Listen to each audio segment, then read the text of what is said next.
Oke, sahabat pembelajar untuk sekolah menengah kejuruan dimanapun Anda berada, lanjut lagi di materi berikutnya, khususnya mapel produk kreatif dan kewirausahaan, evaluasi perkembangan usaha, KD 3.11, 4.11, mengevaluasi hasil kegiatan usaha, membuat perencanaan tindak lanjut hasil evaluasi usaha. Oke, langsung saja kita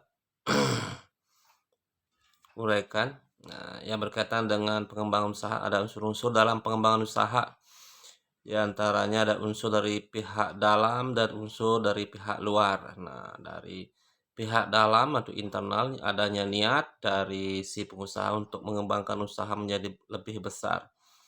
Nah, yang berkaitan dengan niat ini adalah awal dari menuju untuk mengembangkan usaha atau membuat satu usaha itu sendiri. Tanpa adanya niat tidak akan bisa berjalan usaha itu dengan lancar. Mengetahui teknik produksi barang, membuat anggaran seberapa besar pemasukan dan pengeluaran. WNB unsur dari pihak luar, eksternal, mengikuti perkembangan informasi dari luar, mendapatkan dana dari dalam dan dari luar, mengetahui kondisi lingkungan sekitar, harga dan kualitas, dan variasi produk. Nah, ini merupakan unsur dari pihak luar. Kita lanjut cara-cara melakukan pengembangan usaha. Poin A, fokus pada satu produk. Kembangkan lini produk untuk melengkapi produk dan jasa yang sudah ada. Carilah cara untuk meningkatkan penjualan yang pernah mencoba produk Anda, misalkan beli satu dapat dua. Nah, poin D, mulailah memperkerjakan seseorang karyawan. Nah, membuat website, bergabung dengan pemilik bisnis lain, mulai memasarkan ke pasar lain, carilah cara baru dan berbeda untuk memasarkan bisnis. Kembangkan ke lokasi lain. Nah, ini cara-cara melakukan pengembangan usaha. Adapun tingkat-tingkat dalam pengembangan usaha, tingkat produk, tingkat komersial, tingkat korporasi, dan tingkat keamanan dalam proses penjualan barang. Ini yang penting adalah tingkat keamanan dalam proses penjualan barang. Keamanannya kan jenis-jenis barang itu banyak ya. Ada yang mudah rusak dan tidak mudah rusak. Yang paling bermasalah yang mudah rusak. Nah, ini harus tingkat keamanannya lebih baik. Kita lanjut. Siklus kehidupan usaha, ada tahap perkenalan, ada tahap pertumbuhan dan perkembangan, tahap kedewasaan, tahap penurunan. Nah, tahap perkenalan, perusahaan masih menghadapi risiko biasanya di sini. Di tahap pertumbuhan, risiko merugi dan tidak setinggi apa yang diperkenalkan. Tahap kedewasaan sudah mulai permintaan pasar, dan yang tahap penurunan permintaan akan produk tersebut sudah mengalami penurunan sehingga pertumbuhan penjualan menjadi kurang bagus. Faktor-faktor yang mempengaruhi keberhasilan usaha yaitu sumber daya manusia, ada pasti, sumber daya keuangan, sumber daya sosial, strategi yang dipergunakan untuk menjaga usaha, variabel kontrol. Variabel kontrol ini adalah yang berkaitan dengan mengontrol segala sesuatunya dari awal sampai akhir. Kita lanjut.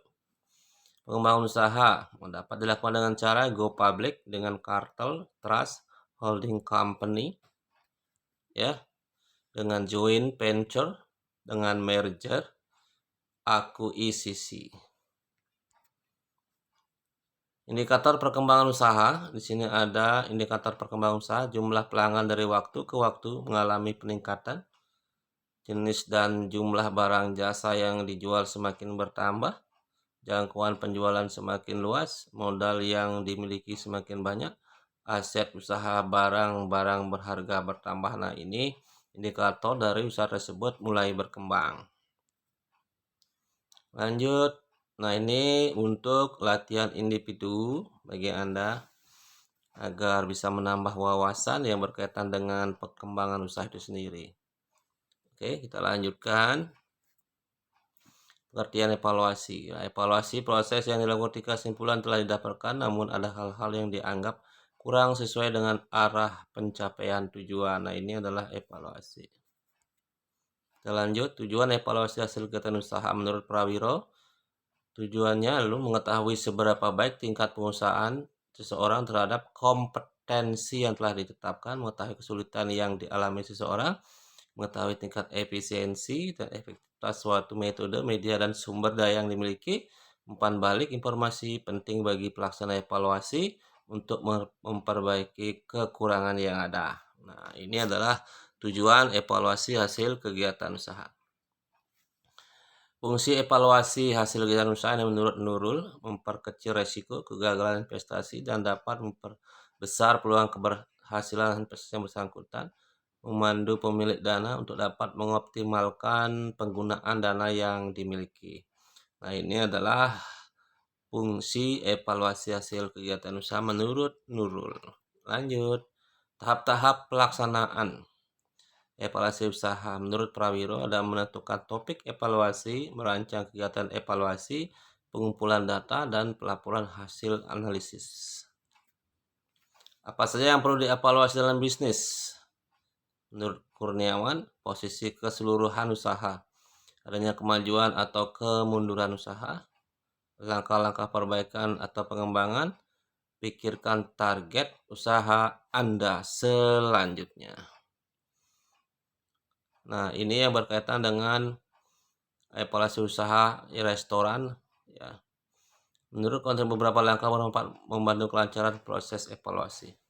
Dalam khusus di pariwisata, Nyata Boga, buat penulis evaluasi karyawan, evaluasi kebersihan restoran seperti apa, evaluasi suasana restorannya seperti apa, jadwalkan evaluasi yang rutin dan jelas, evaluasi untuk hidangan, minta feedback atau umpan balik review karyawan itu sendiri.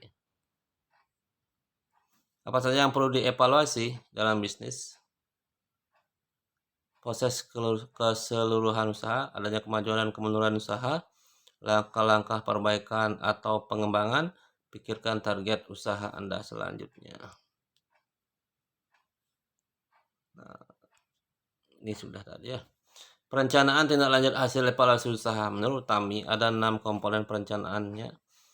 Yang pertama, membuat deskripsi bisnis, melakukan strategi pemasaran, membuat analisis pesaing, membuat desain pengembangan usaha, membuat perencanaan operasional dan manajemen, menghitung pembiayaan dengan cermat. Nah, ini sangat penting, pembiayaan dengan cermat. Nah, oke, untuk berikutnya latihan individu. Nah, ini latihan individu selanjutnya untuk menambah wawasan daripada adik-adik yang berkaitan dengan perkembangan evaluasi usaha. Nah, materi untuk perkembangan usaha tidak terlalu banyak. Silakan diresapi dan dipahami materi yang sudah saya uraikan sebelum-sebelumnya. Ini latihan individu, mudah-mudahan bermanfaat untuk adik-adik SMK, khususnya produk kreatif, untuk mapel produk kreatif dan kewirausahaan. Oke, terima kasih atas atensinya.